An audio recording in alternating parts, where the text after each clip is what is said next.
सभी डिवोटीज का स्वागत, वंदन, अभिनंदन।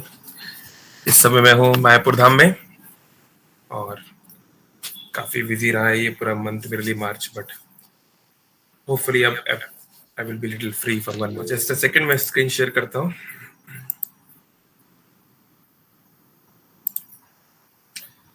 अगर ऑडियो वीडियो स्क्रीन में कोई प्रॉब्लम हो तो चैट बॉक्स में बता सकते हैं।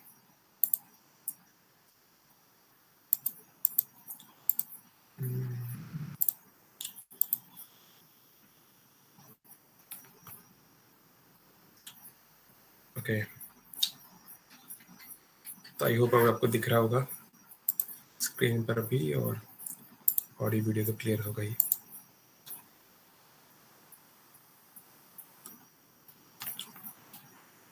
ओके, शुरुआत करते हैं मंगलाचरण से। उपमज्ञानतिमिरान्धस्य ज्ञानञ्जनशलाकया चक्षुरुन्मीलितं येन तस्मै श्रीगुरवे नमः। नमो ॐ विष्णुपादाय कृष्णप्रेष्ठाय भूतले श्रीमते भक्तिवेदान्त स्वामिन् इति नामिने। नमस्ते सारस्वती देवे गौरवाणी प्रचारिणे निर्विशेष शून्यवादी पाश्चात्य देशतारिणे। वाञ्छाकल्पतरुभ्यश्च कृपा सिन्धुभैव च पतितानां पावनेभ्यो वैष्णवेभ्यो नमो नमः। रामाय रामचन्द्राय रामभद्राय वेदसे रघुनाथाय नाथाय सीताय पतये नमः। श्री कृष्ण चैतन्य प्रभु नित्यानंद श्री अद्वैत गदाधर श्रीवासादि गौर भक्त वृंद। हरे कृष्ण कृष्ण कृष्ण हरे हरे, हरे राम राम राम हरे हरे।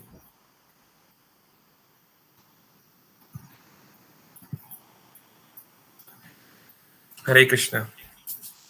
तो I hope everything is clear, audio video screen. कुछ भी होगा तो आप बता सकते हैं चैट बॉक्स में।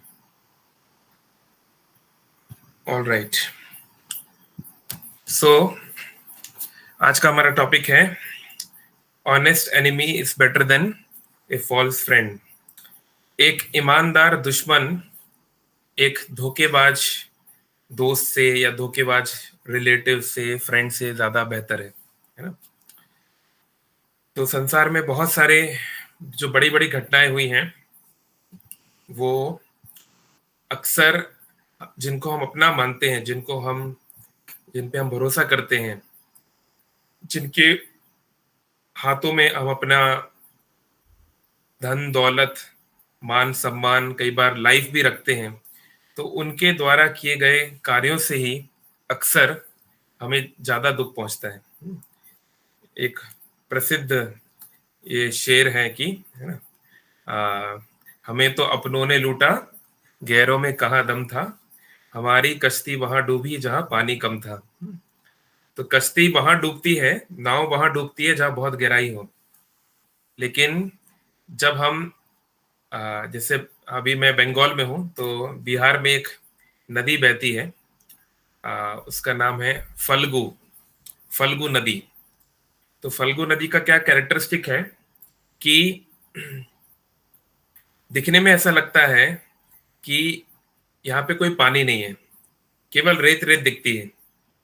लेकिन अगर आप वहां चले जाओगे तो ढस जाओगे, अंदर पानी है, उस रेत के अंदर थोड़ी सी परत है, रेत की थोड़ी सी लेयर है, एंड देन पानी है। तो इसलिए इसको बोलते हैं फल्गु वैराग्य।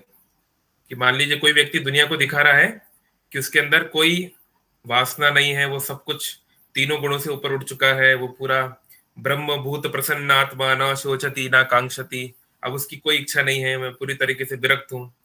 दुनिया को दिखाने के लिए जो है लाल कपड़ा पहन रहा है, या बाल मुड़वा लिए, या बड़ी दाढ़ी कर ली, है ना।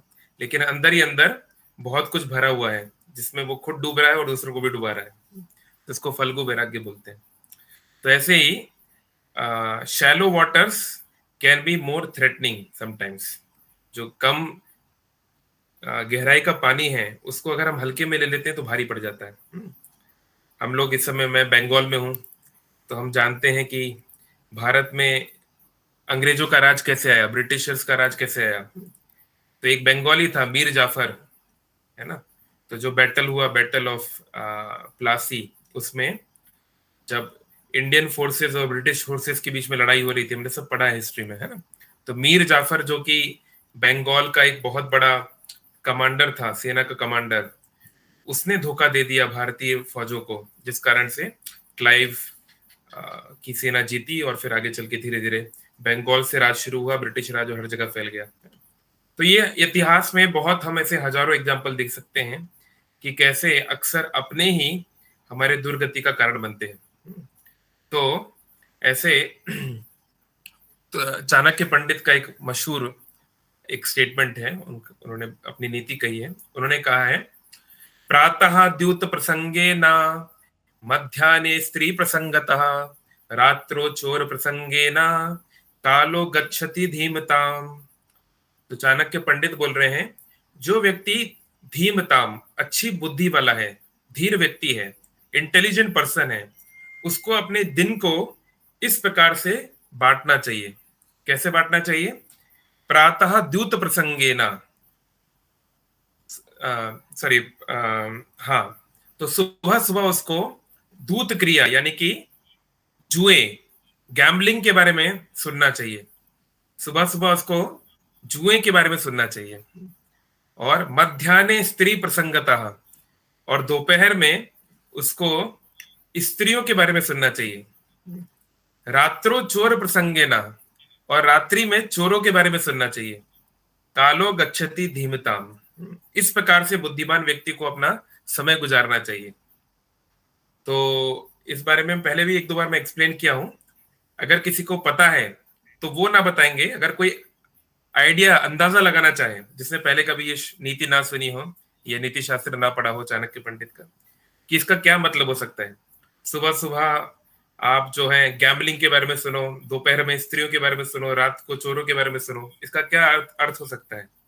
कोई गेस करना चाहेगा? You can unmute yourself, unmute करके बता सकते हैं चाणक्य पंडित क्या बोलना चाहते हैं। तो जिसको पता है पहले से वो ना बताएं, पहले let us give the opportunity to new people, और अगर कोई नहीं बताएगा तो फिर जिनको ऑलरेडी पता है वो बता सकते हैं। हाँ, अनम्यूट कर सकते हैं अपने आप को। अनम्यूट करना अलाउ है ना शिवम ब्रू? अनम्यूट अलाउ है कि नहीं? हाँ, इसमें तो अलाउ होता ही है, ठीक है। कोई बताना चाहेगा इसका क्या अर्थ हो सकता है? ओके, जिसको पहले से पता है वो कोई बताना चाहे, एक्सप्लेन करना चाहे हम सबको। ये बहुत प्रसिद्ध चाणक्य नीति, किसी को नहीं पता? चलो हरे ठीक है, मैं, कृष्ण प्रभु जी, दंडवत प्रणाम। हरे कृष्णा, प्रभु जी बताइए मैं बताऊं? जी।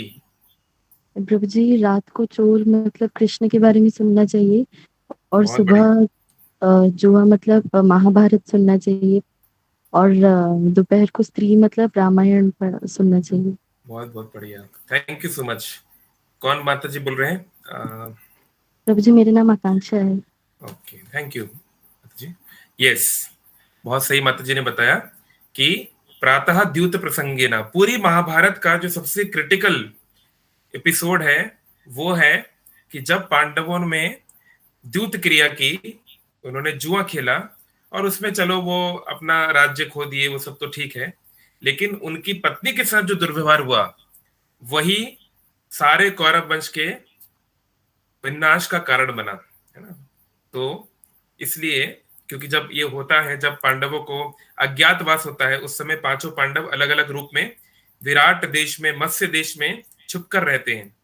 तो उस समय विराट, राजा विराट पूछते हैं अपने एक ब्राह्मण सलाहकार से, जो एक्चुअली युधिष्ठिर ही है, कि तुम तो राजा युधिष्ठिर के यहाँ पहले थे ना, तो युधिष्ठिर ने ऐसा क्यों किया? वो तो धर्मराज हैं, उन्होंने क्यों ऐसा द्युत क्रिया की, इतना बड़ा जुआ क्यों खेला? तो खुद बताते हैं युधिष्ठिर महाराज, है ना, कि ये एक एग्जाम्पल होगा, ये एक हिस्ट्री में एग्जाम्पल होगा कि ये द्यूत क्रिया, ये गैम्बलिंग कितनी खतरनाक हो सकती है ना। इसलिए हमारे जो धर्म के चार पिलर हैं, जैसे एक बैल के चार पैर होते हैं, ऐसे हमारे धर्म के चार सिद्धांत हैं। तो उसमें से ये बहुत महत्वपूर्ण सिद्धांत है कि हमको गलत तरीके से धन अर्जन करने का प्रयास नहीं करना चाहिए, है ना। इसलिए इस्कॉन में जो लोग भी दीक्षा लेना चाहते हैं, जो भी सिंसियरली आगे बढ़ना चाहते हैं, नो गैम्बलिंग, है ना, गलत तरीके से पैसा कमाना अलाउ नहीं है ना। चलिए, तो हाँ, तो इसलिए हम देखते हैं महाभारत को बोलते हैं द्यूत प्रसंगेन, इसलिए सुबह सुबह महाभारत के बारे में पढ़ना चाहिए, सुनना चाहिए, ये चाणक्य पंडित बोल रहे हैं। और रात को बोल रहे हैं चोर प्रसंगेना, तो भगवान कृष्ण से बड़ा चोर कौन है ना। लेकिन कई बार लोग बोलते हैं कृष्ण ने माखन चुराए, गोपियों के कपड़े चुराए, तो ये कैसा भगवान है। तो ये एक प्रसिद्ध चोरा अष्टकम है, उसमें बता रहे हैं कि अनेक जन्म अर्जित पाप चोरम चोरा पुरुषम प्रपदम नमामि, है ना, जो बहुत सारे जन्मों के पाप भी तो चोरी कर सकते हैं भगवान। चलिए, किसी का माखन चोरी तो कोई भी आदमी कर सकता है, कोई बहुत बड़ी बात नहीं है, लेकिन किसी के पाप को चोरी कर सकता है क्या। तो इसलिए भगवान की वो सब लीलाओं का एक अलग अर्थ है, तो वो रात में सुनना चाहिए। और दिन में रामायण को बोला गया स्त्री प्रसंगता, क्योंकि रामायण में जो भी बड़े टर्निंग पॉइंट्स आए वो स्त्रियों के कारण आए। जैसे सब कुछ अच्छा चल रहा था राम के जीवन में, भगवान के जीवन में, जब तक एक स्त्री का इंटर नहीं हुआ। कौन? मंथरा। मंथरा जब सीन में आई और उसने दूसरी एक और स्त्री कैकेयी का मन खराब किया, उसके बाद पूरी कहानी एक अलग यूटर्न ले ली पूरी, है ना। तो वहां पे फिर बहुत सारी समस्याएं हुई और अल्टीमेटली दशरथ महाराज के प्राण चले गए, है ना। तो उसके बाद भी चीजें स्टेबल हो गई। 13 साल तक शांति से भगवान वन में रह रहे थे, केवल 1 साल और बाकी था, 1 साल से भी कम। तो फिर एक दूसरी स्त्री जो है स्टोरी में आ गई, जिसका नाम है शूर्पणखा, है ना, जिसने कि फिर और इतना उसको कहानी को वो मोड़ दे दिया कि फिर रावण का सारा वंश ही समाप्त होके हुआ। तो आज का हमारा मुख्य, हम शूर्पणखा के माध्यम से इसको सीखेंगे, है ना। तो ये जो स्टोरी है काफी डिटेल में वाल्मीकि रामायण में है, लेकिन हमारे पास समय की सीमा है। और महान भक्त श्री तुलसीदास जी का ये एक बहुत अच्छा हम सबको वरदान है कि उन्होंने कई चीजें शॉर्ट में और एक सरल भाषा में समझाई है। तो हम लोग रामचरितमानस से ये पर्टिकुलर सेक्शन देखेंगे, आपकी स्क्रीन पर भी है ना। तो ये चल रहा है अरण्यकांड। भगवान जो है नासिक, जो आज महाराष्ट्र में जो नासिक है, जिसका पुराना नाम पंचवटी है, 5 वट के वृक्षों के बीच में एक सुंदर सी कुटिया भगवान ने बनाई थी।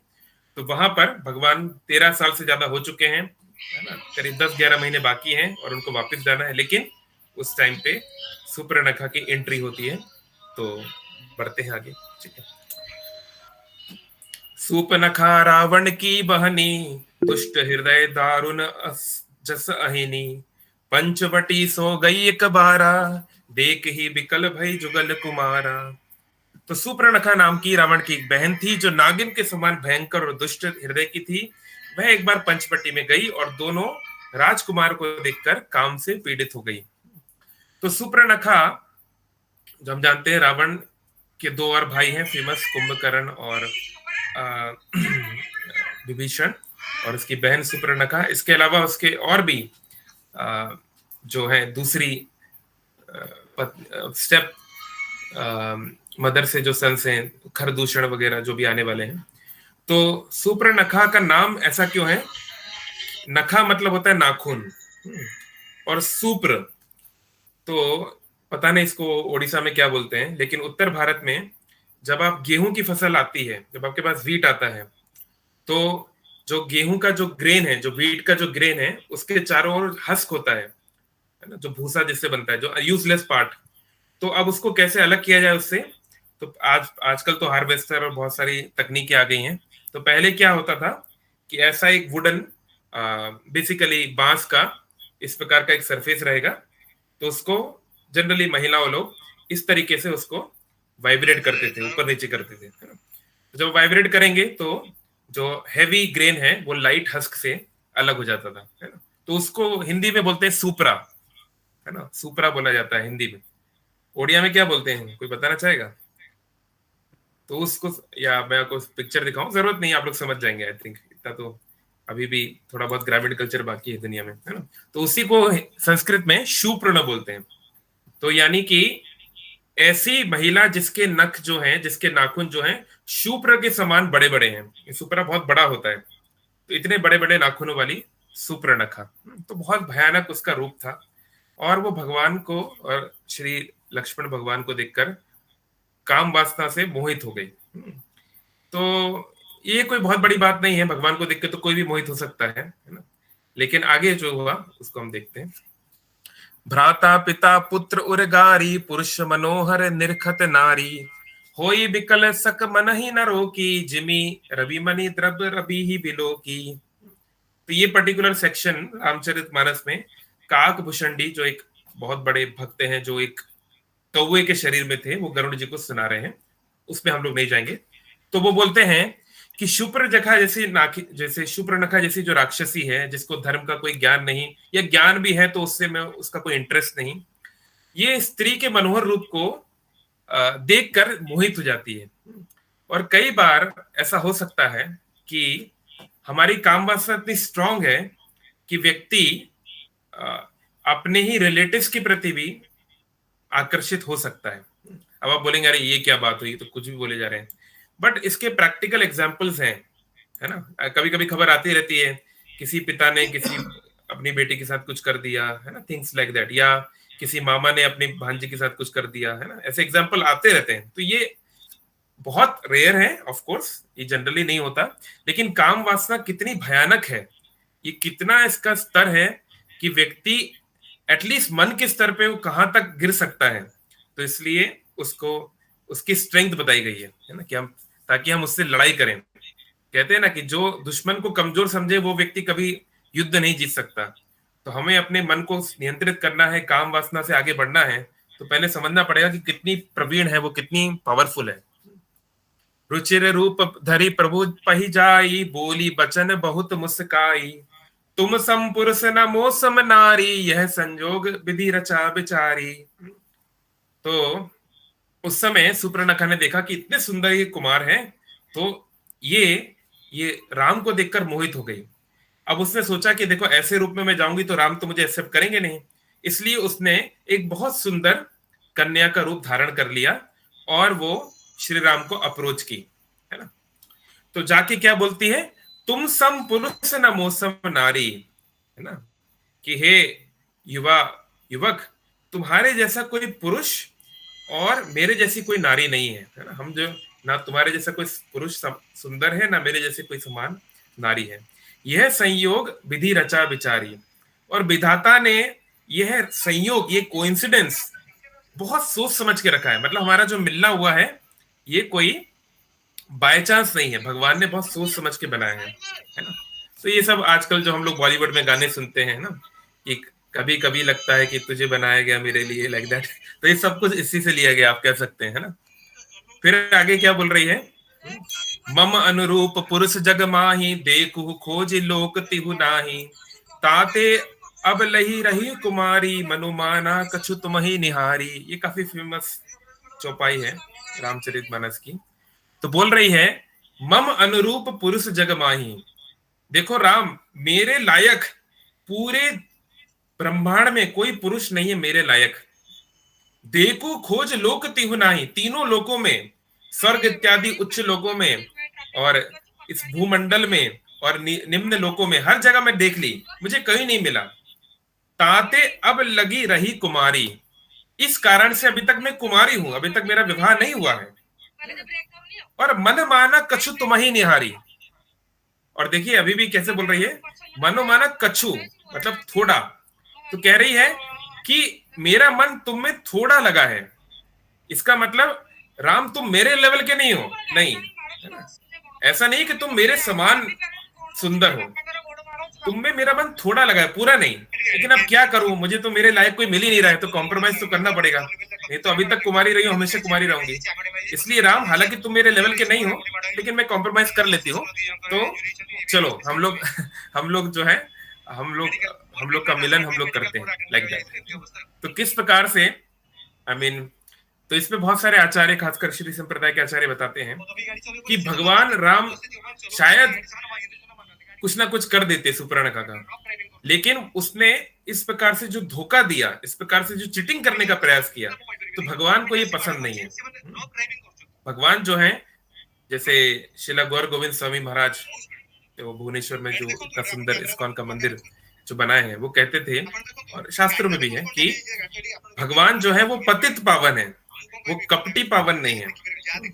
तो कोई व्यक्ति कितना भी पतित क्यों ना हो, बहुत ही गिरा हुआ है, उसके अंदर बहुत काम वासना है, बहुत क्रोध है, बहुत लोभी है, लेकिन अगर वो सिंसियरली भगवान के भक्तों की शरण में आएगा तो भगवान जरूर उसके लिए कुछ ना कुछ करेंगे और जरूर उसका उसका धीरे धीरे प्रोग्रेस होगा। लेकिन जो कपटी है, भले ही वो नॉन वेज ना खाता हो, भले ही वो भगवान का नाम जप करता हो, वो जो भी है, तो उसको भगवान कभी उद्धार नहीं करेंगे। जो चीटिंग कर रहा है, क्योंकि देखो आप भगवान के साथ चीट नहीं कर सकते, भगवान तो हृदय में सब जानते हैं, हाँ, कि क्या हो रहा है क्या नहीं हो रहा। तो इसलिए हम देखते हैं एक और एग्जाम्पल कृष्ण लीला में, जहां पर एक स्त्री काम वासना के साथ कृष्ण को अप्रोच की। कौन सा एग्जाम्पल है, कौन बताएगा? कृष्ण लीला में एक स्त्री जो भगवान कृष्ण को अप्रोच की काम वासना के साथ। प्रभु जी कुब्जा। हाँ, तो हम देखते हैं कुब्जा का एग्जाम्पल। थैंक यू माता जी, बहुत बढ़िया। तो कुब्जा का हम एग्जाम्पल देखते हैं। तो भगवान कृष्ण केवल 11 साल के थे जब वो आए कंस को कंस को मारने के लिए जब आए, तो उस समय कुब्जा से उनकी मुलाकात हुई। कुब्जा बिल्कुल, उसका पीठ बैंड थी, है ना, वो नॉर्मल नहीं थी। तो भगवान ने उसको स्ट्रेट किया, उसको अच्छा रूप दिया, सुंदर स्त्री बना दिया। तो तुरंत उसने भगवान को अप्रोच किया कि मैं आपका संग करना चाहती हूँ, है ना। तो वो कोई भगवान को प्रेम नहीं करती थी, केवल काम वासना थी उसकी। भगवान का सुंदर रूप देख के बस वो मोहित हो गई। तो भगवान ने कहा ठीक है, अभी हमें बहुत सारा काम है, कंस को मारना वारना है और भी हमको चीजें सेटअप करनी है, तो बाद में देखते हैं। तो फिर बाद में भगवान ने उसको जो है अपना संग दिया, उसको थोड़ा जो है उसको काफी हद तक कृपा मिली, क्योंकि एटलीस्ट उसने चीटिंग नहीं की। जो भी है उसने एज इट इज बोला। लेकिन यहां पर क्या है, वो मोहित होगी भगवान के शरीर को देखकर, दैट्स वन थिंग, उसमें कोई प्रॉब्लम नहीं। लेकिन जिस प्रकार से उसने ये सब जो प्लान किया, जो स्कीम किया, ये जो है भगवान को प्रभावित नहीं करता है। चलिए, तो आगे वो बोली। तो उसने भगवान को इस प्रकार से राम को अप्रोच किया, प्रपोज किया। तो भगवान राम ने क्या किया? सीत ही चित कही प्रभु बाता, एहि कुमार मोर लघु भ्राता।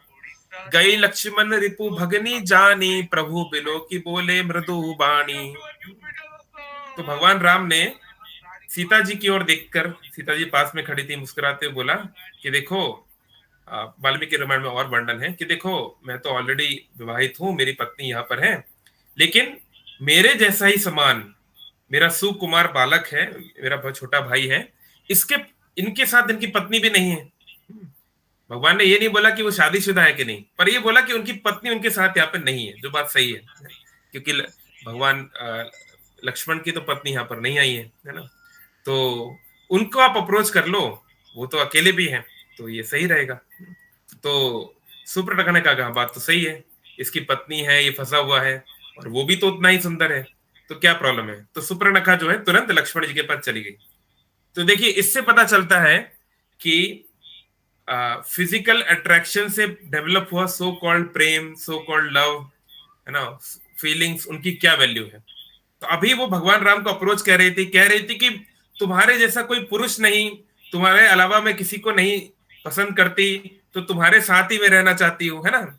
और अभी मुश्किल से कुछ क्षण बीते होंगे, कुछ मिनट बीते होंगे, और अभी उसने पूरा अपना कॉन्शियसनेस चेंज कर लिया। नहीं, तो अब राम की जगह अब उनको लक्ष्मण पसंद आ गए। तो ये काम और क्रोध में अंतर, काम और प्रेम में अंतर है। इसलिए चैतन्य चरितामृत बोलती है, आत्मेंद्रिय प्रीतिवांछा तारे बोली काम, कृष्णेंद्रिय प्रीतिक्षा धरे प्रेम नाम। कि अपने इंद्रियों को केंद्र में रखकर जब हम कार्य करते हैं तो उसको काम वासना बोलते हैं, उसको काम बोलते हैं, सेल्फिश लाइफ, है ना। और जब कृष्ण को केंद्र में रखकर हम कार्य करते हैं, हम संबंध बनाते हैं, तो उसको प्रेम बोलते हैं। अतः प्रेम काम बहुत अंतर, काम अंध तमा प्रेम निर्मल भास्कर। तो फिर एक और एग्जांपल दिया जा रहा है, सनसेट और सनराइज, सूर्योदय और सूर्यास्त। जो सूर्योदय होता है सुबह 6 बजे के आसपास, और शाम को सूर्यास्त होता है, उस समय पे जो हॉरिजॉन है, जो आकाश है, वो ऑलमोस्ट सिमिलर होता है ना। कोई छोटे बच्चे को आप फोटो दिखाओगे कि ये सनराइज है कि सनसेट, तो हमेशा अधिकतर लोग कई बार डिस्टिंग्विश भी नहीं कर पाएंगे, क्योंकि ऑलमोस्ट एक जैसा दिखता है। तो देखिए, सूर्योदय और सूर्यास्त दिखने में एक जैसा है, लेकिन उन दोनों में जमीन आसमान का अंतर है। सूर्योदय होने के समय सूर्य आ रहे हैं, जो अंधकार नष्ट हो रहा है, चारों तरफ जो है प्रकाश ही प्रकाश बढ़ रहा है, और वहीं सूर्यास्त के बाद धीरे धीरे प्रकाश कम हो रहा है, अंधकार छा रहा है ना, बहुत अंतर है। तो अतः काम प्रेम बहुत अंतर है। ऐसे ही काम और प्रेम दिखता एक जैसा है। तो कई बार खासकर जो युवा लड़के लड़कियां होते हैं, है ना, वो लोग ये सोचते हैं कि वो जो कर रहे हैं वो भी एक प्रेम ही तो है, उसमें क्या अंतर है? जो राधा ने कृष्ण के साथ किया हम भी तो वही कर रहे हैं, क्या अंतर क्या है? क्योंकि अंतर समझ में नहीं आता है, दोनों चीजें एक जैसी लगती है, बट जमीन आसमान का अंतर है। क्योंकि हम जो कोई भी संबंध इस संसार में बनाते हैं, ऑनेस्टली अगर हम लोग दिल की गहराइयों में देखें, डेफिनेटली हम वहां से कुछ गेन करना चाहते हैं, है ना। या तो सामने वाले के शरीर को हम पाना चाहते हैं, या उसकी कोई धन दौलत को पाना चाहते हैं, या कुछ ना कुछ उससे सोशल बेनिफिट मुझे मिल रहा है। इस अंग्रेजी में कहावत है, you scratch my back I scratch your back, है ना। जैसे जो चिंपांजी वगैरह होते हैं, तो वो लोग एक दूसरे का बैक स्क्रैच करते हैं, खुजली होती है तो ये इनका खींच रहा है, वो उनका कर रहा है। तो ऐसे ही स्त्री पुरुष की शरीर है, हमारे शरीर की आवश्यकता है ना। Sex life is a necessity of body, जैसे। तो you satisfy my sexual desires, I satisfy your sexual desires. तो इस प्रकार से हमारे संबंध बनते हैं। हो सकता है फिजिकल लेवल पे वैसा ना हो, लेकिन सूक्ष्म लेवल पर डेफिनेटली इस तरह रहता है ना, कि हम कुछ ना कुछ अपेक्षा तो करते हैं, लेकिन प्रेम वो नहीं हो सकता, है ना। प्रेम का अर्थ है कि कैसे उस व्यक्ति की, और व्यक्ति शरीर नहीं है, व्यक्ति तो आत्मा है, यानी उस आत्मा का कैसे भला होगा। और आत्मा का भला तभी हो सकता है जब उस डिस्कशन में, उस रिलेशन में परमात्मा इन्वॉल्व हो। तो जब हम कृष्ण की प्रसन्नता के लिए कृष्ण के साथ या अन्य जीवों के साथ संबंध बनाते हैं, डील करते हैं, उसको प्रेम कहते हैं। तो चाहे पति पत्नी का संबंध हो, भक्तों के भी संबंध हो, वो प्रेम हो सकता है अगर कृष्णा सेंटर्ड है तो, है ना। कृष्ण क्या कहते हैं, कृष्ण जो चाहते हैं मेरे लिए, मैं क्या करूं इस व्यक्ति के लिए, वो अगर हम कर रहे हैं तो वैसा उसको हम प्रेम कह सकते हैं। ओके, तो तुरंत जो है वो लक्ष्मण जी के पास चली गई। तो लक्ष्मण जी ने उनको समझाने का प्रयास किया। सुंदरी सुनो मैं उनकर दासा, पराधीन नहीं तोर सुपासा। प्रभु समर्थ कौशलपुर राजा, जो कछु करही उन्हीं सब छाजा। तो लक्ष्मण जी ने भी समझ लिया कि राम भगवान जो है, प्रभु भैया जो है, इसको कुछ सबक सिखाना चाहते हैं, कुछ लेसन देना चाहते हैं। तो वो भी उस गेम में जो है पार्टिसिपेट कर लिए। तो उन्होंने कहा कि देखो सुंदरी, सुंदरी बोला, तुम तो इतनी सुंदर हो, है ना, और मैं तो एक दास हूं, है? मैं तो, मेरा कोई स्वतंत्रता नहीं है, मैं तो इन प्रभु श्री राम का दास हूं। तो मेरे भैया कौशलपुर के राजा हैं, अयोध्या के राजा हैं, वो जो कहते हैं सब कुछ होता है। फिर उन्होंने अगला जो चौपाई, ये बहुत फेमस है, इसको बाद में आप चाहे तो याद भी कर सकते हैं या नोट कर सकते हैं। सेवक सुख चाहे मान भिखारी, व्यसनी धन शुभ गति व्यभिचारी। लोभी जस चाहे चार गुमानी, नव दूही दूध चहत ए प्राणी। कह रहे हैं कि इस संसार में कुछ लोग ऐसी कामना करते हैं जो कभी पूरे नहीं होने वाली। नभ दूही दूध चहत ए प्राणी, ऐसे कुछ प्राणी हैं संसार में जो नभ, नभ मतलब आकाश, आकाश को दूही, जैसे हम गाय का जब दूध निकालते हैं तो हम जो हाथ हिलाते हैं उसको बोलते हैं दूही, है ना। तो हम कुछ लोग ऐसे हैं, वो आकाश में हाथ हिलाने से दूध निकालना चाहते हैं, आकाश से पुष्प निकालना चाहते हैं, यानी कि इमेजिनरी बातें बोल रहे हैं जो रियलिटी में नहीं हो सकता, जो असंभव है। क्या क्या? तो पहले बोल रहे हैं सेवक सुख चाहे। कोई सेवक ये सोचे कि ये, मैं अपने मालिक की काम, मालिक का कार्य छोड़कर मैं अपने सुख के लिए कार्य करूं, मैं आराम से बैठा रहूं, अपना अपना अपना पर्सनल चीज करता रहूं, तो उसकी सेविका नहीं चलेगी, उसको नौकरी से हटा दिया जाएगा, उसको सेवक नहीं माना जाएगा। तो सेवक सुख नहीं चाह सकता, है ना। मान भिखारी, और जो भिखारी होता है, जो दूसरों से मांगता है, उस व्यक्ति को मान सम्मान की इच्छा नहीं रखनी चाहिए, है ना। जैसे जब कोई भिखारी जाता है ना, अल्लाह के नाम पे दे दे, भगवान के नाम पे दे दे, है ना, तो उसको रिक्वेस्ट करनी पड़ती है ना। तो भिखारी को ये नहीं सोचना चाहिए कि जब वो आएगा तो सब लोग उसका बड़ा सम्मान करेंगे, बा मैं ऐसा होशियार, भिखारी बाबा जी पधार रहे हैं, सब खड़े हो जाओ, ऐसा कुछ नहीं होने वाला है। भिखारी का सम्मान नहीं होता है, तो उसको सम्मान की अपेक्षा नहीं करनी चाहिए। और व्यसनी धन, व्यसनी मतलब जो सेल्फ डिस्ट्रक्टिव हैबिट्स में लगा हुआ है, अपनी जीवन को खराब करने वाली हैबिट्स में वो बहुत ज्यादा डूब गया है ना, ड्रग्स व्रग्स लेता है, शराब पीता है, जुआ खेलता है ना, तो ऐसा व्यक्ति धन नहीं कमा सकता, है ना, क्योंकि उसकी चेतना उसके एम्बिशन में लगी नहीं है। जैसे भगवान बोलते हैं, व्यवसाय आत्मिका बुद्धि एका दो ही समाधो ना विधीयते, ऐसा व्यक्ति व्यवसाय नहीं कर सकता, एक दिशा में आगे नहीं बढ़ सकता, है ना। तो जिसको जिसकी हैबिट्स ठीक नहीं है, वो इवन मटेरियल सक्सेस भी नहीं पा सकता है।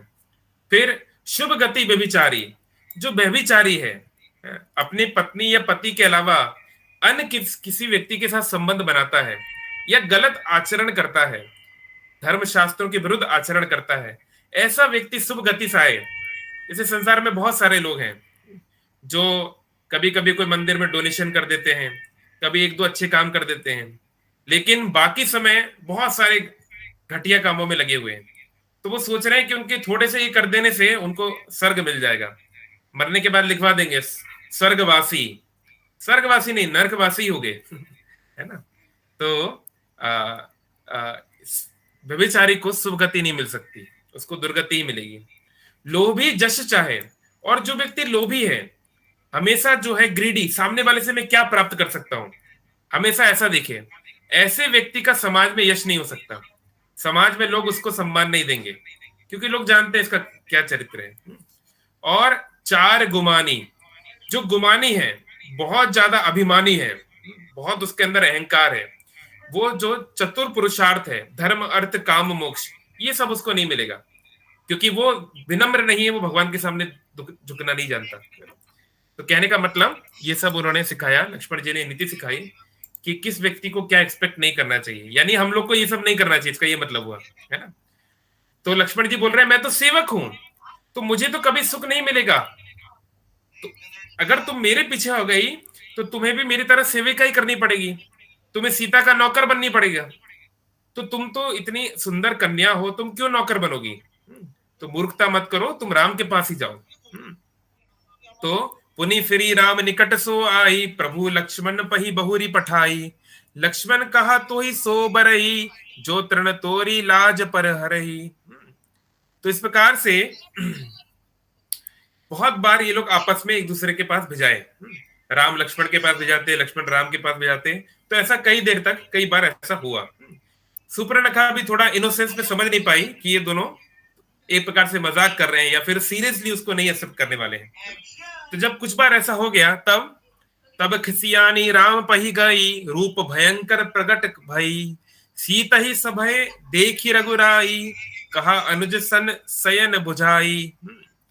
तो तब सुपर्णखा ने कहा कि अच्छा राम, तुम मुझे इसलिए एक्सेप्ट नहीं कर रहे हो क्योंकि ये स्त्री यहां पर है ना, तो ये स्त्री मेरे दुख का कारण है, हम लोग के मिलन का के बीच में ये स्त्री आ रही है, तो मैं इस स्त्री को समाप्त कर दूंगी, इसको मैं खा जाऊंगी, और फिर राम हम दोनों इन वनों में घूमेंगे, है ना। वाल्मीकि रामायण डिस्क्रिप्शन देती है, हम लोग पुष्प उसमें विमान में घूमेंगे इत्यादि, है ना, हम लोग बहुत मजे करेंगे, हनीमून पीरियड बनाएंगे, लाइक दैट। तो वो सीता के ऊपर आक्रमण, उसने अपना विराट रूप लिया, उसने अपना भयंकर रूप लिया, और सीता देवी के ऊपर वो उनकी ओर चढ़ गई, उनकी ओर अप्रोच करने लगी। तो भगवान राम ने लक्ष्मण जी को इशारा किया, है ना, कि तुम इसके जो है नाक कान हल्का सा काट दो। लक्ष्मण अति लाघव सो नाक कान बिनु की नहीं, ताके कर रावण कहो मनु चुनौती दी नहीं। तो लक्ष्मण जी ने क्या किया, तुरंत अपना छोटा वाला निकाला, उसका क्या बोलते हैं, स्टैब ये समथिंग, है ना, छोटी वाली तलवार, और उससे उन्होंने उसके नाक और कान हल्का सा काट दिए, है ना। तो इस कारण से ये जो पंचवटी है, इसका नाम पड़ गया नासिक, जिसको आजकल हम नासिक बोलते हैं, क्योंकि वहां पर सुपर्णखा की नाक कट के चली गई थी। और नाक जो होता है, जैसे हम बोलते हैं ना, हम हमारी नाक काट दी, ये यहीं से जो एक्सप्रेशन बन गया, यानी नाक जो है एक सम्मान का सूचक है ना, एक कि प्राइड को दिखाता है, तो उसको उन्होंने जो है काट दिया। तो उसका पूरा जो एक प्रकार से उसके प्राण नहीं लिए, लेकिन उसका सम्मान एक प्रकार से नष्ट कर दिया। तो फिर जो ये सुपर्णखा है, ओके विल जस्ट क्विकली, एक एक श्लोक में तो समय लगेगा।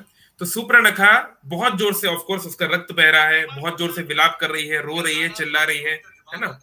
तो ऐसी बुरी स्थिति में वो वहां से भागी, है ना, और अपने तेजी से अपनी शक्तियों का प्रयोग करके, तो वहां पर उसके दो भाई खर और दूषण, उनकी चौकी थी। तो देखिए ये अरण्य कांड चल रहा है ना, ये महाराष्ट्र का इलाका है। तो लंका के आगे ये जो वन है, यहाँ पर रावण ने अपने भाई खर दूषण को, मेनली खर को, इस पूरे इलाके का साम्राज्य दिया था कि यहाँ पर हमारे असुरिक गतिविधि होती रहे, और आर्यव्रत के साथ या अयोध्या के साथ, और जहां पे मनुष्यों का ज्यादा शासन था, वहां की बाउंड्री थी। तो यहाँ से नीचे जो है दंडकारण्य के नीचे, यहाँ से जो है असुरों का प्रभाव ज्यादा था। तो ये खर और दूषण जो है बहुत वीर, बहुत ही शक्तिशाली थे, क्योंकि जब खर की मृत्यु होती है तब रावण बहुत अचंभित हो जाता है। वो कहता है कि खर मेरे समान ही शक्तिशाली था, उसको किसने मार दिया। तो ये लोग बहुत पावरफुल वॉरियर्स थे, और इनके पास एक बहुत बड़ी सेना थी, और इन्होंने पूरे जो है मिडिल इंडिया से लेकर सदर्न इंडिया तक पूरा इनका साम्राज्य था, और जहां पर ये जो है अपना सिक्का चलाते थे, सिवाय किष्किंधा और कुछ इलाकों के जहां पर अन्य वानर इत्यादि का प्रभाव था, है ना। तो ये जो है खर दूषण के पास पहुंच गई, और वहां पर जाकर जो है उसने अपना रो रो कर अपनी बात बताना शुरू की कि क्या हुआ। तो थोड़ा सा हम समझ लेते हैं खर दूषण है क्या। तो खर का एक मतलब होता है संस्कृत में गधा, है ना, डोंकी, एस। तो खर की जो बुद्धि होती है वो बहुत अच्छी नहीं मानी जाती, है ना। हम किसी को अगर हमें मूर्ख बोलना है तो हम बोलते हैं तुम तो गधे हो, है ना, बोलते हैं ना, है ना। पहले भी जैसे मैंने कई बार बताया है कि जैसे अभी वैशाख का महीना चल रहा है ना, बैसाखी आने वाली है। तो एक एक नाम जो गधों का होता है वो होता है वैशाख नंदन, है ना। कोई बताना चाहेगा इसका क्या अर्थ है? कई बार मैंने पहले एक्सप्लेन किया है। व्हाट इज वैशाख नंदन? क्यों बोलते हैं डोंकी को वैशाख नंदन? कोई बताना चाहेगा?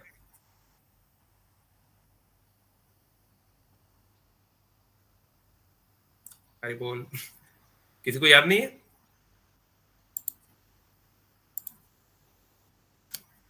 ओके चलो मैं बता देता हूँ। क्योंकि जब ये गर्मी का जब मौसम आता है, तो वेजिटेशन कम हो जाता है, घास फूस कम हो जाती है ना। तो जो बेचारा गधा है, वो घास फूस की तलाश में काफी उसको दूर तक जाना पड़ता है ना। तो जब वो बहुत देर तक घास खाने के लिए बहुत दूर दूर तक जाता है, और जब उसका पेट भरता है तो पीछे मुड़ के देखता है, तो उसे लगता है कि अरे मैंने इतना डिस्टेंस कवर कर लिया, यानी मैंने बहुत अच्छे से खाया होगा। और ऐसा माना जाता है कि जो व्यक्ति, और ये सच है, ये तो साइकोलॉजिकल ट्रुथ है, कि जो व्यक्ति खुश रहता है वो और ज्यादा खाता है ना। जब लाइक आपके लाइफ में सब कुछ बढ़िया चल रहा है तो आप अच्छे से और खाते हैं, नहीं तो वो फिर और अच्छे से और चलता फिरता और खाता पीता रहता है। इसलिए गर्मियों के समय में जहाँ सारे जीव जो हैं परेशान रहते हैं, पतले हो जाते हैं, उस समय ये जो गधा है, जो डोंकी है, ये मोटा रहता है, इसका शरीर में बहुत दम रहता है। लेकिन जब बारिश का टाइम आता है तब हर जगह पे घास है, हर जगह पे वेजिटेशन अवेलेबल है। तो जब गधा खाना शुरू करता है घास, तो थोड़ी दूर जाता है और उसका पेट भर जाता है ना। तो जब वो पीछे मुड़ के देखता है, अरे मैं केवल इतनी दूर आ पाया, ओहो लगता है मेरी तबीयत ठीक नहीं है, मैं ज्यादा नहीं खा पा रहा हूँ। तो वो थोड़ा सा दुखी हो जाता है ना। जैसे अंग्रेजी में हम इसे बोलते हैं प्लेसिबो इफेक्ट, है ना। जो डॉक्टर होते हैं कई बार आपको ऐसी कैप्सूल देते हैं जिसके अंदर कोई दवाई नहीं होती, केवल फिलर्स होते हैं। तो ऐसी दवाई क्यों देते हैं? वो जस्ट एक साइकोलॉजिकल बूस्ट देने के लिए पेशेंट को।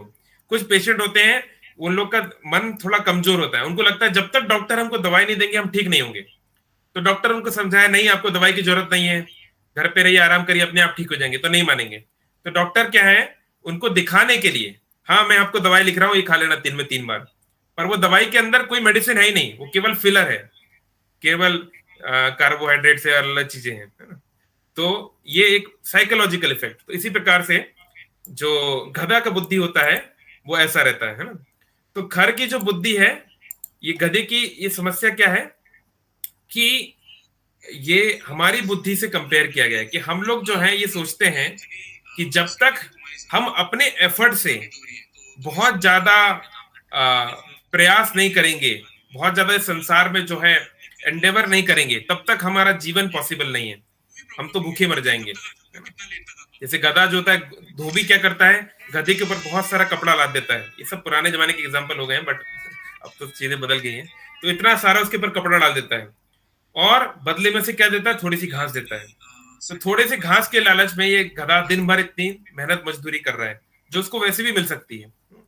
तो ऐसे ही हम लोग अपने ऊपर बहुत सारे बोझ डाल लेते हैं, अननेसेसरी दुनिया भर की रिस्पॉन्सिबिलिटी, बहुत कुछ ताम झाम चीजों को अपने ऊपर ले लेते हैं, और फिर भगवान का नाम लेने के लिए, भगवान का भजन करने के लिए हमारे पास समय ही नहीं है, शक्ति ही नहीं है, भगवान की भक्ति करने का हमारे पास टाइम ही नहीं है।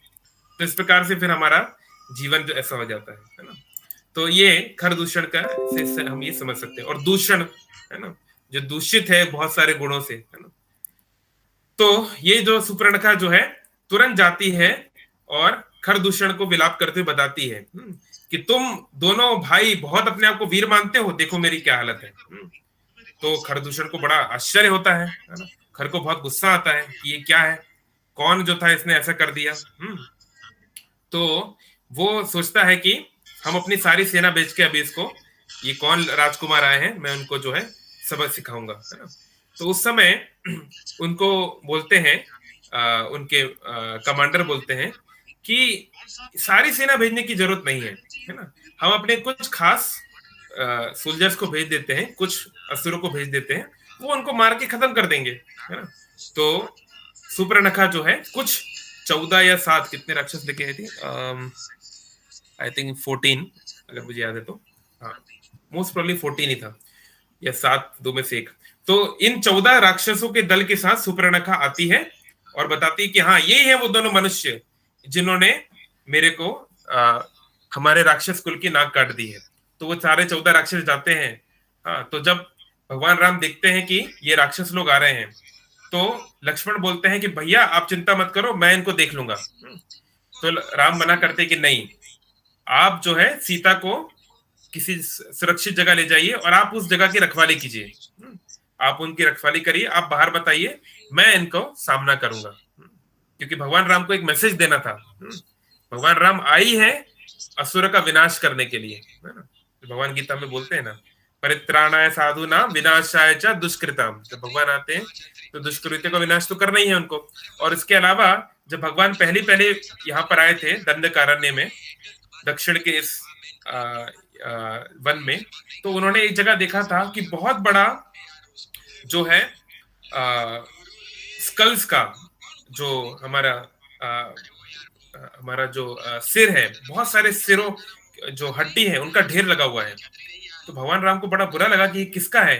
तो ऋषि मुनि ने बताया कि ये सब ऋषियों मुनियों के स्कल्स हैं, उनके सिर हैं, जिनके शरीर को खाकर, उनके मांस को खाकर ये राक्षस लोग यहाँ पर ढेर लगाते हैं हमको डराने के लिए।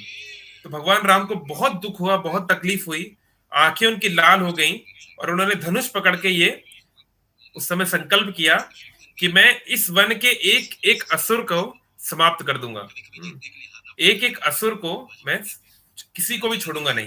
तो उन्होंने ये प्रतिज्ञा तो ली हुई थी, तो वो तो पूरा करना ही था। तो फिर भगवान राम आते हैं और सभी राक्षसों को जितने थे उनको तुरंत जो है हरा देते हैं। कुछ जगहों पे ऐसा वर्णन है कि एक ही तीर से सारे राक्षसों को मार देते हैं, कुछ जगहों पे वर्णन है कि छोटी सी फाइट होती है और सब मर जाते हैं।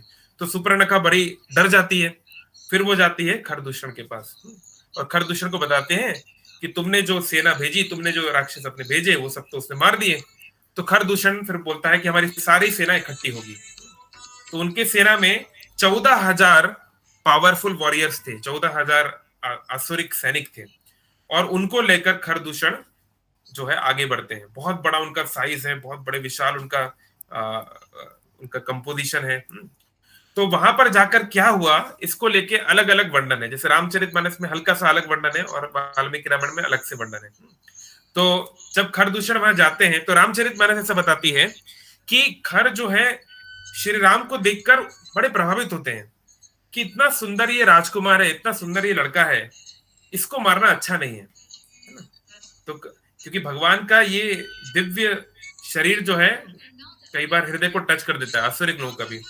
तो रामचरितमानस इस तरीके से बताती है कि जो खर जो है वो राम को बोलता है कि देखो, तुम मुझे एक अच्छे बालक लग रहे हो, तो मैं तुमको नहीं मारना चाहता।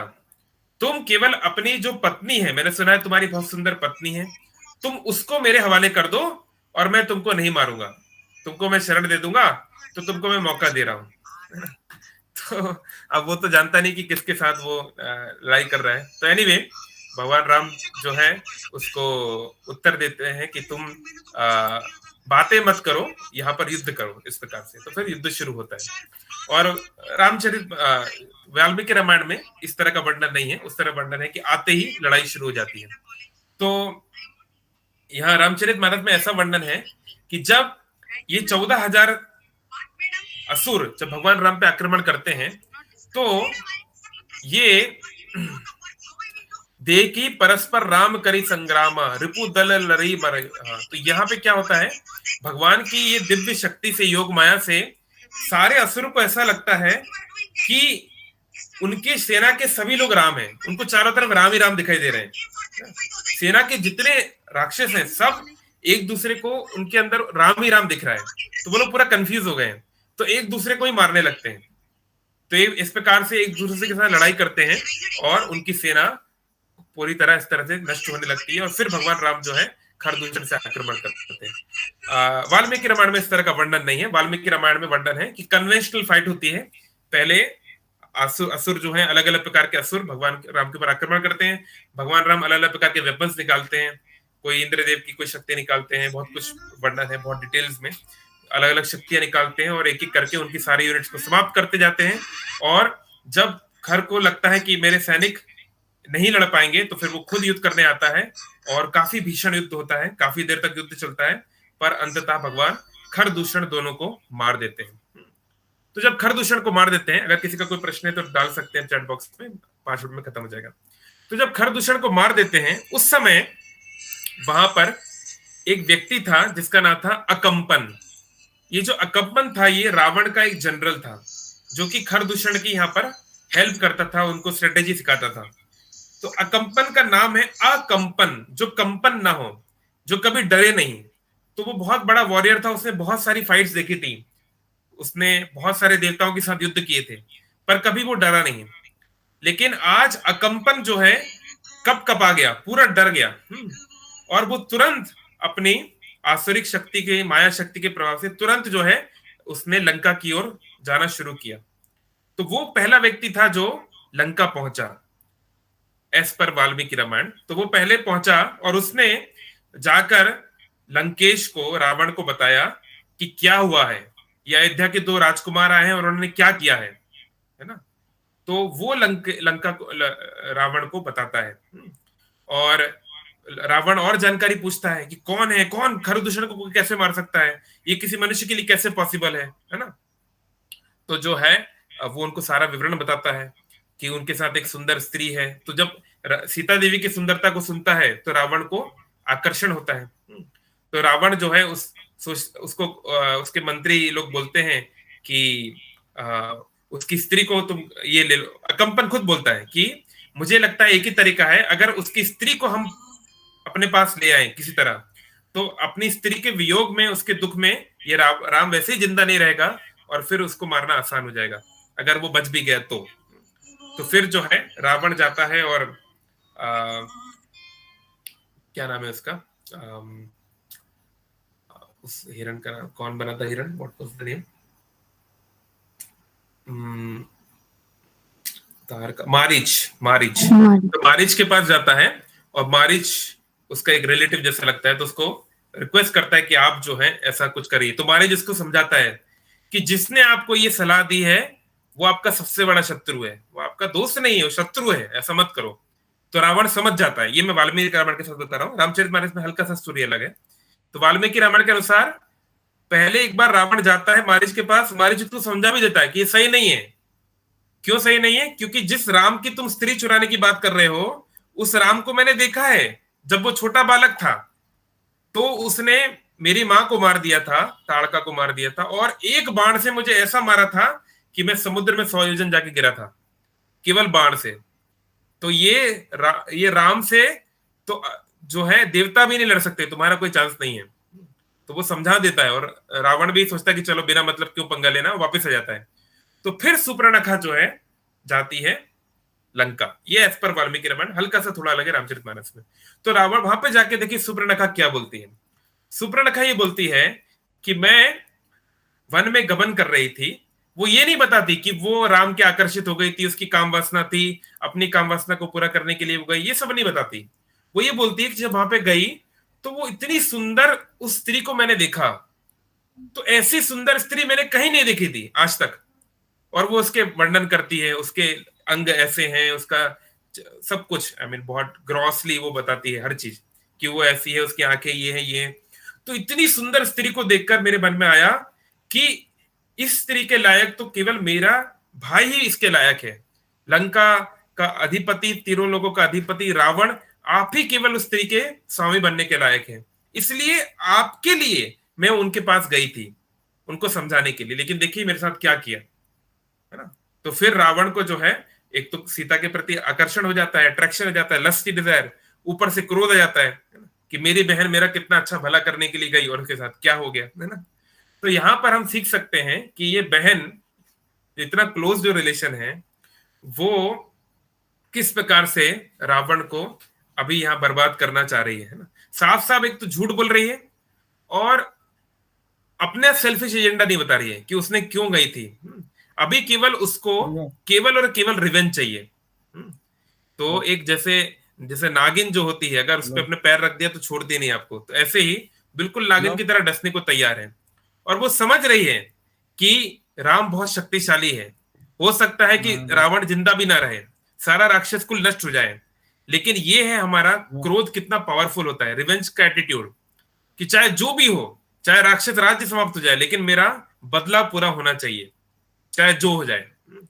तो कितना पावरफुल, ये हमारा मन कितना शक्तिशाली है, और इस प्रकार के लोगों का संग करना कितना भारी हो सकता है, भले ही वो हमारे बहन या भाई क्यों ना हो, या हमारे तथाकथित अपने क्यों ना हो। तो जो है वो इस प्रकार से उसको इंड्यूस करती है कि वो सीता का अपहरण करे, है ना। और ये भी नहीं कि युद्ध करने के लिए भी नहीं बोलती, क्योंकि जानता युद्ध नहीं कर पाएगी, अपहरण करने के लिए बोलती है। तो उसको अधर्म करने के लिए प्रेरित करती है। और फिर रावण को बहुत सारे लोग समझाते हैं, विभीषण समझाते हैं, बहुत लोग समझाते हैं कि इस प्रकार से नहीं करना चाहिए, ये तो गलत हो जाएगा। लेकिन फिर रावण किसी की नहीं सुनता, और फिर आगे क्या हुआ तो जानते ही हैं। तो ये बहुत महत्वपूर्ण है कि कोई भी संबंध जो है, कोई भी जो रिलेशनशिप है, हम लोग तो कोई देखिए शुद्ध भक्त है नहीं, डेफिनेटली हम लोग कुछ ना कुछ एक्सपेक्टेशन करते हैं किसी भी रिलेशनशिप में, कि इस व्यक्ति से हमको ये मिलेगा और हम उसकी ये हेल्प करेंगे, है ना, कुछ आदान प्रदान होगा, विच इज ओके। लेकिन हमें एक धर्म की एक मर्यादा को कभी नहीं तोड़ना चाहिए। अगर कोई व्यक्ति हमारा अपना है और वो अपनी प्रसन्नता के लिए या हमारे रिलेशनशिप के लिए या किसी भी उस सो कॉल्ड लव के लिए अगर हमको धर्म के सिद्धांतों को तोड़ने को कहता है, तो हमको शुरू में प्रेम से मना कर देना चाहिए, और अगर बार बार बोले तो थोड़ा स्ट्रांगली मना कर देना चाहिए। और अगर अगर वो खुद उसमें तोड़ने को आतुर है, तो फिर हमको उस व्यक्ति से अलग हो जाना चाहिए। क्योंकि जो व्यक्ति खुद अगर डूब रहा है तो हम उसको बचाने की प्रयास कर सकते हैं, लेकिन अगर कोई खुद ही डूबना ही चाहता है तो क्या किया जाएगा। लेकिन अगर हम तथाकथित इस संसार के संबंधों के लिए अगर हम भगवान के विरुद्ध हो गए, धर्म मतलब क्या है, धर्मन तो साक्षात भगवत प्रणीतम, धर्म क्या है, भगवान की वाणी है। तो जब हम धर्म के विरुद्ध होते हैं तो हम कई जीवों को, कई लोगों को दुख पहुंचाते हैं, और अल्टीमेटली भगवान को दुख पहुंचाते हैं, और फिर उसका जो असर है वो फिर हमारे जीवन में होगा। तो इसलिए बुद्धिमान व्यक्ति को चाहिए कि किसी भी रिलेशनशिप का सेंट्रल पॉइंट वो कृष्ण को रखे, कृष्ण के मैसेज को रखे, और जब संबंध उस डोमेन में रहेगा, कोई भी रिलेशनशिप जब भगवान कृष्ण के बताए हुए निर्देशों के अनुसार रहेगा, गीता भागवत के अनुसार रहेगा, तो उस रिलेशनशिप में और आनंद आएगा, वो बहुत गहरा होगा और उसमें सेल्फिशनेस कम होती जाएगी। अभी हम लोग पूरी तरह तो सेल्फलेस नहीं हो सकते, बट एटलीस्ट धीरे धीरे हमारा सेल्फलेस कैरेक्टर और बढ़ेगा, सेल्फिशनेस कम होगी, और जैसे जैसे हम आगे बढ़ेंगे one day it can become completely selfless also, है ना। सो ठीक है, बहुत धन्यवाद। हरे कृष्णा। किसी का कोई प्रश्न हो या कोई कमेंट हो तो बोल सकते हैं।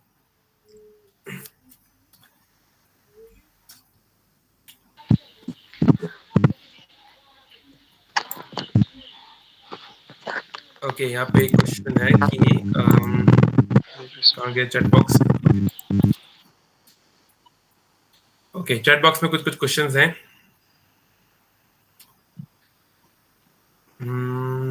How did Supranakha become lusty by seeing Lord Ram? It is said that our darshan of Lord become purified, so it didn't happen with her. Okay, भगवान बोलते हैं,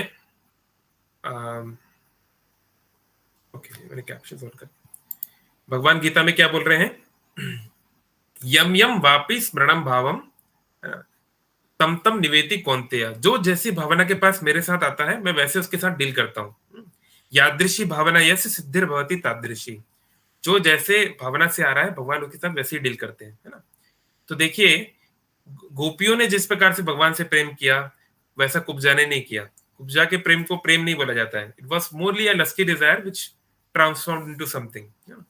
तो भगवान को हम लोग भी तो रोज देखते हैं, हम लोग भी तो जगन्नाथ जी के दर्शन किए, हम लोग भी तो भगवान के अलग अलग दिव्य रूप का दर्शन करते हैं, है ना, जो कि साक्षात भगवान है। हम भी तो भगवान के शुद्ध भक्तों का दर्शन किए कई बार। बट क्या होता है, क्या हमारे अंदर लस्ती समाप्त हो जाती है? नहीं। भगवान का दर्शन आंखों से नहीं हो सकता। भगवान का दर्शन होता है अतः श्री कृष्ण नाम आदि ना भवेद ग्राह्यम इंद्रिये सेवन मुखे ही जिह्वादो स्वयं एवं स्फुरति अदा। ये आंखों से, कानों से, ये सबसे हम भगवान को नहीं प्राप्त कर सकते।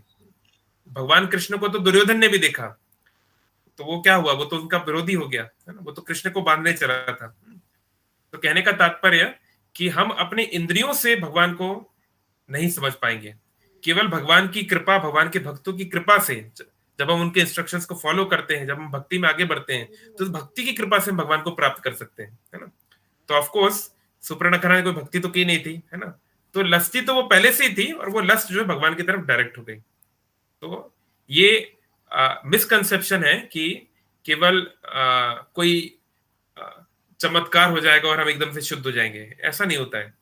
शुद्ध होने के लिए हमको प्रयास करना पड़ेगा, ये भक्ति की प्रोसेस को फॉलो करना पड़ेगा, तब हम हो पाएंगे। Okay, so lord Ram and Lakshman ji could threaten her. Was it right to cut her nose? Where nose is a sign of pride, etc. ठीक है, सुब्रत प्रभु बोल रहे हैं कि क्यों नाक काटी, डरा सकते थे। देखिए, धर्मशास्त्र बताते हैं कि किस प्रकार के एक्शन में क्या करना चाहिए। तो जब तक कोई व्यक्ति हमको डरा धमका रहा है या फिर हमारा वर्बल लड़ाई हो रही है, तब तक प्रत्युत्तर भी वर्बल होना चाहिए। लेकिन यहां पर सुपर्णखा जो है, उसने सीता देवी को अटैक करने वो चली गई थी, है ना। तो इसको बोलते हैं आतताई। जब कोई आपके प्राण लेने आ रहा हो, आपके किसी अपने का प्राण लेने आ रहा हो, तो उस व्यक्ति की उसको आप मार भी सकते हैं। You can even kill that person, है ना। इसको जो एग्रेसर्स बोला गया है, संस्कृत में आतताई बोला गया है, ना? कोई मेरे पत्नी को, मेरे बच्चे को, किसी को मारने जाएगा, तो डेफिनेटली मैं, अगर मेरे पास गन है, मेरे पास तलवार है, मेरे पास जो भी वेपन है, मैं उसको यूज करूंगा ही। ये तो बहुत नेचुरल है ना, सेल्फ डिफेंस जिसको हम बोलते हैं। तो कोई व्यक्ति जो आतंक दिखा रहा है, जो क्रिमिनल एक्टिविटी कर रहा है, उसको समझाने बुझाने से नहीं होगा।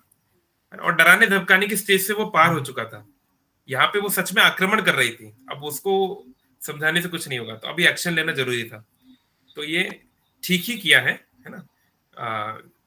कभी कभी सर्जिकल स्ट्राइक करना जरूरी है, जब चीजें अपने हाथों से बाहर निकल जाती हैं। ओके, प्रभु प्रणाम। ओके, हाँ बोलो प्रसन्न। हरे कृष्णा, बोलिए। प्रभु प्रणाम। जी, आप बोले कि भगवान को हम जैसी भावना में चाहेंगे, भगवान वैसी भावना में हमको मिलेंगे। प्रभु जी, जब शूर्पणखा ने भगवान को लॉस्ट डिजायर में चाहा, वो तो कुछ गलत नहीं किया, वो तो भगवान को पाना चाहता था। तो उसका थोड़ी ना उसको सजा मिला है, उसका वो भगवान को अप्रोच की तो भगवान ने तो हंसी खेली के साथ ही इसका बात किया ना, भगवान ने थोड़ा ना कुछ उसकी सजा दी इसको। वो तो सीता देवी के ऊपर आक्रमण किया इसलिए सजा मिली। अच्छा। वो भगवान के प्रति आकर्षित हुई इस बात के लिए थोड़ी ना कोई सजा मिली है उसको, उसके लिए क्या सजा, वो तो अच्छा ही है एक प्रकार से, है ना। अगर वो आक्रमण नहीं करती तो कुछ और हो भी सकता था, जैसे आचार्य बता रहे हैं, अगर वो नॉर्मल जो उसका फॉर्म था उस फॉर्म में आती तो भगवान शायद कुछ कर भी देते कि चलो अगले जीवन में तुम मेरी पत्नी बन जाना, है ना। जैसे बहुत सारे ऋषि मुनि जो है दंडक फॉरेस्ट में आए थे, वो बोले श्री राम हम आपकी पत्नी के रूप में आपकी सेवा करना चाहते हैं। तो भगवान राम ने कहा कि इस जन्म में पॉसिबल नहीं है, इस जन्म में मैं एक ही पत्नी का व्रत रखूंगा, पर नेक्स्ट लाइफ में मैं आपकी इच्छा पूरी करूंगा। तो बहुत सारे जो दंडक ऋषि हैं वो गोपी के रूप में आए, और इसलिए भगवान ने फिर इतने सारे गोपियों के साथ रास रचाया, या बहुत सारे उनकी पत्नियां थी, क्योंकि ये सब भक्त थे जिनको इस माधुर्य रस का आस्वादन करना था, है ना। तो भगवान सुपर्णखा के लिए भी कुछ कर सकते थे, लेकिन अनफॉर्चुनेटली। हरे कृष्णा प्रभु। हरे कृष्णा जी प्रभु। प्रभु जी, जो रामायण है और रामचरितमानस है, ये सेम है या डिफरेंट है? ओके, और इसी तरह का क्वेश्चन है डॉक्टर सुब्रत का भी कि बहुत सारी रामायण है इंडिया में, कौन सी ऑथेंटिकेटेड है ये? जी, मेरा भी क्वेश्चन था। हाँ ठीक है, आप इसको थोड़ा आप लोग म्यूट रखिए अपने माइक को, आवाज बहुत आ रही है। ओके, तो देखिए रामायण एक ही है, ऑथेंटिक एंड वैदिक, इसका नाम है वाल्मीकि रामायण। वाल्मीकि रामायण भगवान राम के जन्म लेने से पहले से लिखी गई है। वाल्मीकि जी को ब्रह्मा जी आते हैं, नारद मुनि उनके गुरु आते हैं और उनको प्रेरणा देते हैं, उनको कृपा करते हैं और वाल्मीकि इसको लिखते हैं, है ना। तो रामायण एक ही है, वो है वाल्मीकि रामायण। अब समय के साथ, क्योंकि रामायण बहुत पुराना ग्रंथ है, 10 लाख साल से ज्यादा हो चुका है, त्रेता युग का ग्रंथ है ना। तो समय के साथ अब कोई चीज जब लाखों साल से है तो उसके बहुत सारे वर्जन तो आएंगे, और जरूरी था लोकल भाषाओं में अलग अलग ट्रेडिशन में उसको बताना। तो रामचरितमानस जो है वो करीब 450 साल पहले उत्तर भारत के एक संत तुलसीदास जी द्वारा लिखी गई। तो उसकी महानता ये है रामचरितमानस की कि लोकल लैंग्वेज में लोग जो समझेंगे, अवधि उस समय की जो भाषा है उसमें सरल रूप से बहुत सारे शास्त्रों का सार उसमें दिया गया, जिसको आप गा सकते हैं, गाना आसान है ना। इसलिए है ना, बहुत सारे लोग, हम लोग सुंदरकांड गाते हैं, बहुत लोग हनुमान चालीसा इत्यादि गाते हैं, है ना। तो आप जानते हैं it's in a very nice flow. तो इसलिए वो तुलसीदास जी की महिमा। ऐसे ही बहुत सारी और भी रामायण है, दक्षिण भारत में कदम्ब रामायण है, अद्भुत रामायण है, बहुत सारी, ऑलमोस्ट हर लैंग्वेज में, उड़िया में भी कोई ना कोई होगी। तो ये अलग अलग ऋषियों संतों के द्वारा लिखी गई है, तो उसको भी डेफिनेटली सुनना चाहिए, पढ़ना चाहिए, रिलीज करना चाहिए, है ना। क्योंकि जैसे नेल्सन मंडेला ने बोला है कि अगर आप किसी की मातृभाषा में बात बोलते हैं तब उसके दिल में पहुंचती है, तो मातृभाषा में बताना चाहिए। लेकिन अगर टेक्निकली जब हम बात करें कि क्या एग्जैक्टली हुआ था, तो फिर हमको वाल्मीकि रामायण का प्रमाण देखना पड़ेगा, है ना। तो Valmiki Ramayana is considered the source of what. जैसे कि मान लीजिए कोई पूछे रावण को भगवान राम ने कैसे मारा, तो जनरली हम लोग जो मूवीज में देखते हैं, सीरियल में देखते हैं, क्या कि विभीषण ने बताया कि उनकी नाभि में, उनके पेट में अमृत है, आप वहां पर चला दीजिए तीर, तो भगवान ने चला दिया। लेकिन वाल्मीकि रामायण में ऐसा वर्णन नहीं है। वाल्मीकि रामायण में वर्णन है कि भगवान ने सीधा रावण के हृदय पे मारा था बाण, और हृदय पे बाण लगने से रावण की मृत्यु हो गई। तो अगर प्रश्न पूछा जाएगा कि रावण की मृत्यु कैसे हुई, तो उत्तर है हृदय में लगने से। लेकिन अब फिर तुलसीदास जी ने ऐसा क्यों लिखा कि पेट में लगने से हुई, तो हम ये समझ सकते हैं कि मे बी क्योंकि भगवान राम हर कल्प में, हर चतुर्युग में आते हैं। अभी त्रेता युग में भगवान राम आए, फिर अभी अगली बार फिर आएंगे, है ना, वो आते हैं, तो उनका अक्सर अवतार आना होता है। तो मे बी किसी और समय में, इसको बोलते हैं कल्प भेद, शायद कभी और ऐसा हुआ होगा, तो उसको तुलसीदास जी ने डिस्क्राइब किया है ना। तो इस प्रकार से, लेकिन जब टेक्निकल ऑथेंटिक की बात आती है, so Valmiki Ramayana has to be accepted. Okay, how do we know the limit of our relationship? हम जैसे फॉर एग्जाम्पल, जिसको हम बोलते हैं स्टैंडर्डाइजेशन, साइंस में हम पढ़ते हैं ना कि ये पानी कितना प्योर है, या ये पेट्रोल कितना प्योर है, या कोई भी चीज, तो वो जो स्टैंडर्ड सेट किया गया उससे हम कंपेयर करते हैं। तो आपका रिलेशनशिप किस लेवल पे है, आप स्क्रिप्चर्स में जो स्टैंडर्ड दिए उससे कंपेयर कर सकते हैं। जैसे पति पत्नी का संबंध, हाईएस्ट स्टैंडर्ड है सीताराम, तो सीताराम आर आइडियल तो हम लोग कहां तक पहुंचे, 1%, 2%, 5, 10 so we can always compare.